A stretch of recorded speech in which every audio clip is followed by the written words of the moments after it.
Whenever people talk about the fall of Rome, the same images come to mind. Barbarians at the walls, destroyed legions, emperors poisoned in their palaces. But the truth is, empires don't always fall because of attacks from the outside. The real collapse begins from within. And the most dangerous cause of that collapse is money. Rome didn't fall just because of invasions. It collapsed because its currency collapsed. And the story I'm telling you today is still valid even now, because no economy has ever survived forever by manipulating its money. Let's go back a bit. For centuries, Rome used a silver currency called the denarius. It was first minted around 211 BC. It was pure silver and everyone trusted it. Soldiers got paid with it, merchants wouldn't accept anything else, and citizens saved their wealth in it. The denarius wasn't just a currency, it was the very embodiment of trust in Rome. Rome was strong because its money was trustworthy, and as long as people believed in the money, Rome stood tall. But as the empire grew, so did its costs. Armies, roads, wars, everything required money. When tax revenues were no longer enough, emperors found a shortcut. They diluted the money. In other words, they reduced the silver content of the denarius. Instead of raising taxes, they tricked the system by making the same coin cheaper to produce. The numbers tell the story clearly. Under Emperor Augustus, the denarius was 95% silver.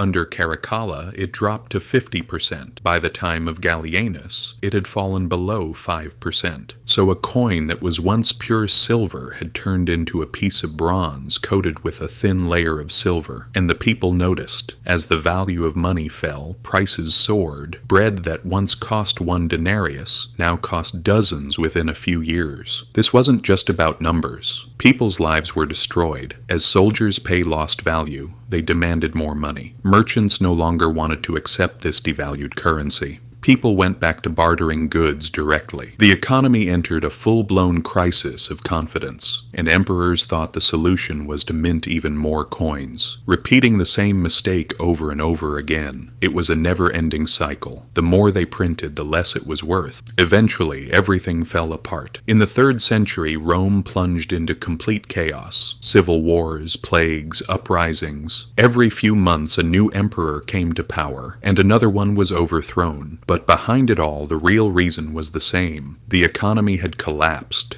and the currency had lost its meaning. Emperor Diocletian tried to find a solution. In 301 AD, he issued what was called the Edict on Maximum Prices. This law fixed the prices of thousands of goods and services, from grain to workers' wages. Those who violated it were punished by death. But it didn't work, because if the money itself is worthless, no law can fix that. The black market exploded and trade came to a halt. People no longer trusted the government. Then came Constantine, and he introduced a new coin, the solidus. It was pure gold. It brought some recovery to the economy, but it was already too late. The Western Roman Empire had already begun to collapse. The devaluation of the denarius had destroyed the empire's reputation. Soldiers weren't being paid, trade had stopped, and trust was gone. Rome slowly crumbled under its own weight. So what does this teach us? If money collapses, the empire collapses. Rome thought it could secretly steal value from its people by debasing its currency. Today, modern governments do the same thing, just with different methods, by printing paper, manipulating interest rates, and eroding debt through inflation. But the result is always the same. The people lose, the rich are protected, and trust disappears. What Rome experienced was the first major currency collapse in history, and it wasn't the last. Weimar Germany, Zimbabwe, they all suffered the same fate. Governments thought they could solve problems by printing more money, and in the end, that money became worthless. There were days when you needed millions of marks just to buy a loaf of bread. People carried their wages home in wheelbarrows. Just like in Rome, the people's savings were wiped out.